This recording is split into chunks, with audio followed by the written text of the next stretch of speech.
S'il est des personnages dans l'Écriture que l'on aime, je crois que nos mages en font certainement partie. Moi, j'ai un souvenir d'enfance, quand j'étais plus jeune, quand au début de l'Avent, nous faisions la crèche, je parlementais avec mes parents pour qu'on y place, dès le début de l'Avent, les rois mages.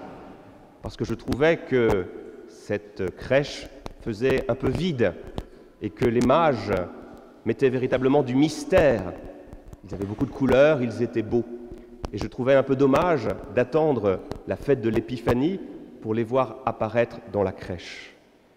C'est vrai que ces mages sont étonnants, ils sont entourés de ce mystère que j'évoquais, et en même temps on se rend compte, à la lecture de notre Évangile, que nous ne savons pas grand-chose de ces hommes. Nous savons qu'ils viennent de loin, ce sont des sages, des astrologues, ce qui veut dire pour l'époque des scientifiques. Donc ils sont mystérieux, et la tradition s'est efforcée en quelque sorte de faire un peu disparaître ce mystère. Déjà, la tradition nous a dit qu'ils étaient trois. Et au VIe siècle, la tradition nous a donné le nom de ces rois mages. Nous les connaissons tous. Il y a Gaspard, Balthazar et... Voilà, vous les connaissez tous, c'est merveilleux. J'ouvre juste la parenthèse pour remarquer que dans les différents baptêmes que j'ai pu faire, j'ai baptisé beaucoup de Gaspard. Les autres rois mages ne sont pas encore véritablement utilisés comme prénom. Pour les parents, c'est une belle inspiration. Donc la tradition a développé, et cette tradition, c'est une tradition vivante puisque finalement encore aujourd'hui, on a pu écrire sur les rois mages. Il y a deux auteurs en particulier qui nous ont révélé qu'il n'y avait pas trois rois mages, mais il y en avait quatre. Par exemple, Tournier, puis un autre auteur américain qui s'appelle Henry Van Dyke, je ne sais pas si vous le connaissez, qui nous a raconté une belle histoire que je vais vous rappeler. C'est l'histoire d'Artaban de Médée. Donc cet Artaban, c'est un homme, un scientifique, comme les trois autres rois mages. D'ailleurs, ils se connaissent. Ils se sont donné rendez-vous pour pouvoir aller honorer comme il se doit cet enfant de la crèche. Le problème, c'est qu'en chemin, Artaban est arrêté, alors qu'il est tout proche du lieu de rendez-vous. Il est arrêté par une pauvre femme qui demande de l'aide. Artaban, lui, veut apporter au Seigneur 3 magnifiques pierres précieuses. Il est tout heureux de pouvoir enfin parvenir au but de son chemin, de son périple. Mais là, il y a cette femme qui est en pleurs, cette femme qui est au comble de la pauvreté, du dénuement. Alors, il regarde ces 3 pierres précieuses, et que fait-il? Il est tellement ému par ce qu'il voit, c'est qu'il prend 2 de ces pierres et il les donne à cette pauvre femme. Cette femme, aussitôt, remercie Artaban et commence à lui raconter son histoire. Artaban est véritablement ému aux larmes. Au bout d'un certain temps, il doit quitter cette femme, il se remet en route. Le problème, vous l'avez deviné, c'est que cet arrêt inattendu fait qu'il a raté le rendez-vous. Et quand il arrive au pied de la crèche, eh bien, Marie, Joseph, l'enfant Jésus, et les autres rois mages ne sont plus là. Les autres rois mages sont partis au loin dans leur pays, et puis Joseph a amené la Sainte Famille en Égypte pour précisément échapper à la persécution d'Hérode. Alors notre Artaban est tout déçu, Qu'est-ce qu'il se dit, Artaban? Il se dit, eh bien, moi, je vais aller rejoindre la Sainte Famille en Égypte. Et donc, il reprend son bâton de pèlerin et il se remet en route. Le problème, c'est que quand il arrive en Égypte, eh bien, la Sainte Famille n'y est plus. Alors, il se dit, je vais retourner à Jérusalem. Et à chaque fois qu'il arrive à Jérusalem, eh bien, il apprend que Jésus est désormais en Samarie. Alors, il va en Samarie et là, il apprend que Jésus est à Jérusalem. À chaque fois, il n'est jamais là au rendez-vous Jésus est toujours parti. 33 ans après, il arrive à Jérusalem. Là, il sent que l'atmosphère est particulière. Il y a de la tension dans l'air. Il apprend comme cela que 3 hommes vont être crucifiés, dont un qui se prétend être le roi des Juifs. Son cœur palpite. Il se dit « Je vais enfin pouvoir aller adorer mon Seigneur et lui remettre ce trésor. » Donc il s'approche du Golgotha, et là de nouveau il entend des cris d'une autre femme qui va être vendue en esclavage. Alors de nouveau, son bon cœur parle, il est ému, il regarde cette femme, il regarde sa pierre précieuse, sa dernière pierre précieuse, et que fait-il, que se dit-il? Eh bien, ce n'est pas possible. Je peux sauver cette femme, je vais la sauver. Et donc, avec cette dernière pierre précieuse, il rachète et donne à cette femme sa liberté. Il se remet en route pour aller au Golgotha. Tout d'un coup, c'est l'obscurité complète. Il y a un tremblement de terre, une pierre tombe d'une maison et vient fracasser le front d'Artaban. Il est sur le point de perdre conscience, il se met à pleurer en se disant « Eh bien, voilà, ma vie est un échec.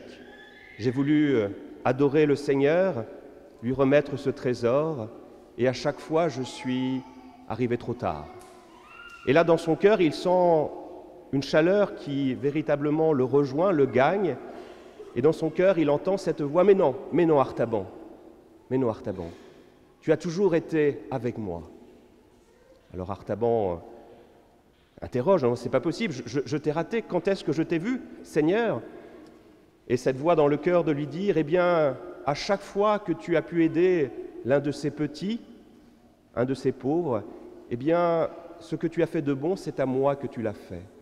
Sache que le plus beau cadeau que tu pouvais me faire, c'est ce que tu as fait à tous ces petits, parce que c'est à moi que tu l'as fait. » Et là, Artaban, réconforté, s'endort pour rejoindre au ciel son Seigneur.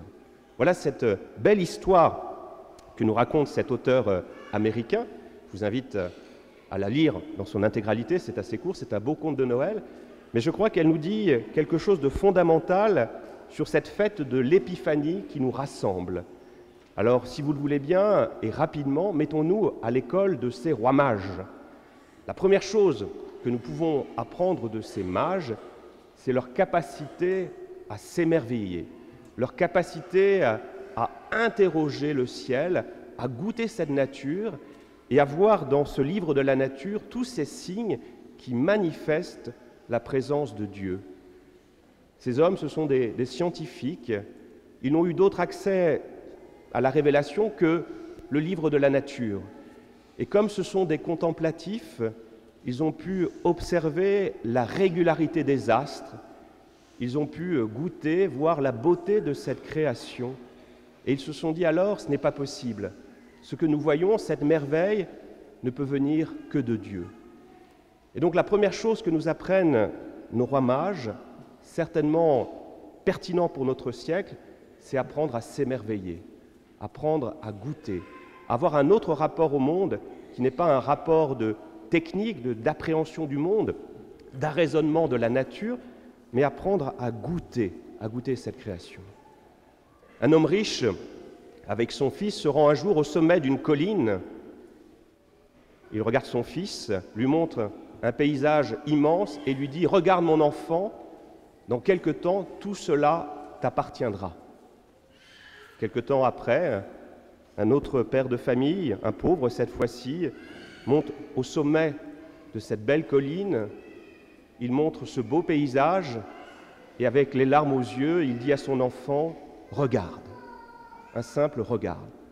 D'un côté, « Regarde, tout cela t'appartiendra » et de l'autre, un simple regard, admire, goûte cette création.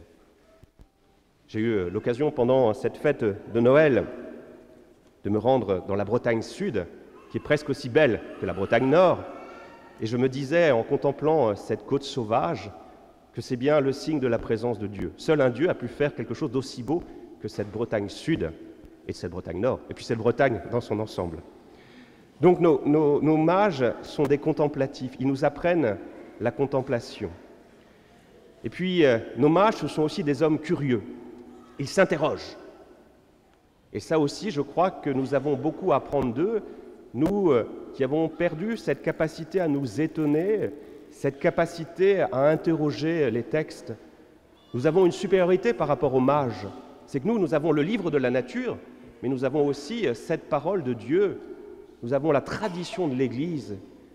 Est-ce que nous prenons le temps d'éplucher, de relire, d'étudier cette parole de Dieu?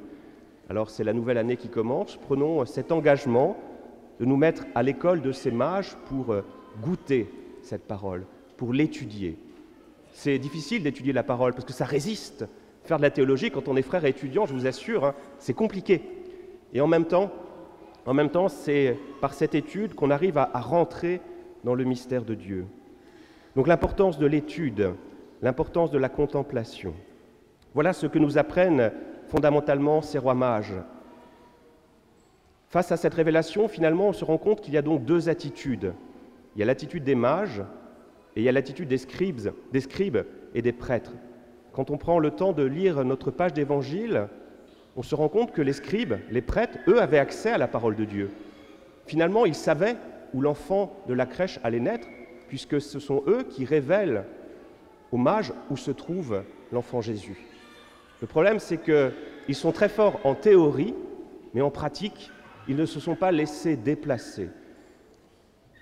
Troisième chose que peuvent nous apprendre précisément nos rois mages, c'est apprendre à nous laisser bousculer, à nous mettre en route. À qui voulons-nous ressembler? Si nous avons pris le temps d'étudier cette parole, est-ce que nous sommes prêts à vivre de cette parole, à nous laisser transformer par cette parole, à nous laisser mettre en route? Si nous venons à la messe, si nous prions, mais si cela ne change rien dans notre vie, eh bien, nous ressemblons aux scribes, aux pharisiens, mais pas aux rois mages. Donc apprendre, accepter de se laisser déplacer par la parole de Dieu, de nous laisser mettre en route. C'est l'année de la miséricorde, eh bien, voyons ce que cette année va nous apporter. Si nous sommes le même à la fin de cette année de la miséricorde qu'aujourd'hui, eh bien, nous aurons raté quelque chose. Nous ne serons pas mis à la suite des mages et nous aurons sombré dans une forme de pharisianisme moderne. Dernière chose, dernier point très court, on voit que nos rois mages viennent avec l'enfant de la crèche, voir l'enfant de la crèche avec 3 cadeaux: l'or, l'encens, la myrrhe. L'or, c'est la figure par excellence qui manifeste la richesse, la puissance. Ça nous dit que l'enfant de la crèche est le Christ roi. Ça nous dit la royauté de Jésus, la royauté de notre Seigneur. L'encens, ça nous dit sa divinité, cet encens qui monte vers le Seigneur, souvent qui nous fait tousser, mais ça, ce n'est pas le premier but. Le but, c'est que cet encens est vraiment ce signe d'élévation. Ça nous dit que l'enfant de la crèche est le Fils de Dieu. Et puis la myrrhe. Je ne sais pas si vous savez ce qu'est la myrrhe. La myrrhe, c'est une résine qui vient d'un arbre, une résine rouge, qui vient d'un arbre d'Arabie, et qui servait à faire un baume que l'on utilisait autrefois pour les mariages et pour les funérailles. Donc ça nous dit 2 choses tout du moins. La première, ça évoque le mariage du Christ à son Église. Le Christ va se donner à nous, et ça évoque bien sûr aussi sa mort et sa résurrection. Voyez, nos rois mages sont venus au Seigneur pour lui apporter quelque chose de précieux. Et nous, qu'est-ce que nous avons à apporter au Seigneur? Souvent, nous nous tournons vers lui de manière un peu intéressée pour lui demander quelque chose ou pour rendre grâce parce qu'il nous a donné quelque chose. Donc notre rapport à Dieu est souvent un rapport intéressé. Eh bien, les rois mages nous apprennent précisément à nous tourner vers le Seigneur de manière totalement désintéressée. Et une manière totalement désintéressée de nous mettre à l'école des rois mages, c'est tout simplement de faire ce que Artaban, que j'évoquais au début de mon propos, a pu faire. Eh bien, nous mettre au service les uns des autres, et notamment au service des tout-petits. Voilà le plus beau cadeau que nous pouvons offrir à l'enfant de la crèche. Amen.